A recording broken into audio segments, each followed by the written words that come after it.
আসসালামু আলাইকুম রহমতুল্লাহ। আজকে আমরা দেখব ফটোশপে কিভাবে ইমেজ ওপেন করা যায়।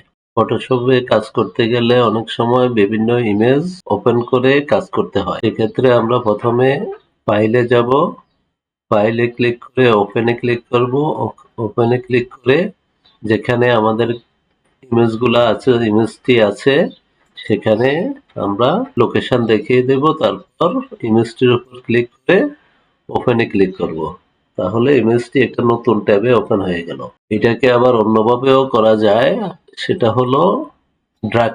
ড্র্যাগ করে আমি যেখানে ইমেজটা আছে সেখান থেকে ড্র্যাগ করে এনে এই যে এখানে ট্যাব বার আছে, এই যে ট্যাব, বিভিন্ন ট্যাব ওপেন হয় এখানে, এখানে এনে ছেড়ে দিলেই এটা ওপেন হয়ে যাবে একটা নতুন ট্যাবে।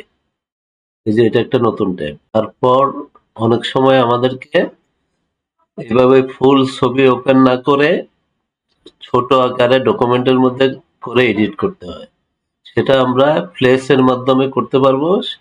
সেটা যদি আমরা সংক্ষেপে করি তাহলে ইমেজটির উপর ক্লিক করে ড্র্যাগ করে ডকুমেন্টের উপর এনে ছেড়ে দেব, তাহলে এটা চলে আসবে। তারপর এন্টার দেব। এখন আমরা আরেকটা ওয়ে আছে, সেটা হলো ফাইলে ক্লিক করে প্লেস এমবেডেড এ ক্লিক করে আমাদের ইমেজটিকে আমরা দেখিয়ে দেব, দেখিয়ে দিয়ে ফ্লেক্সে ক্লিক করব, তাহলে সেটা চলে আসবে। এই যে চলে আসছে। আজকের পর্বটি এখানে শেষ। পরবর্তী পর্ব দেখতে চাইলে আমাদের চ্যানেলে সাবস্ক্রাইব করে বেল বাটনটি অন করে রাখুন। ধন্যবাদ।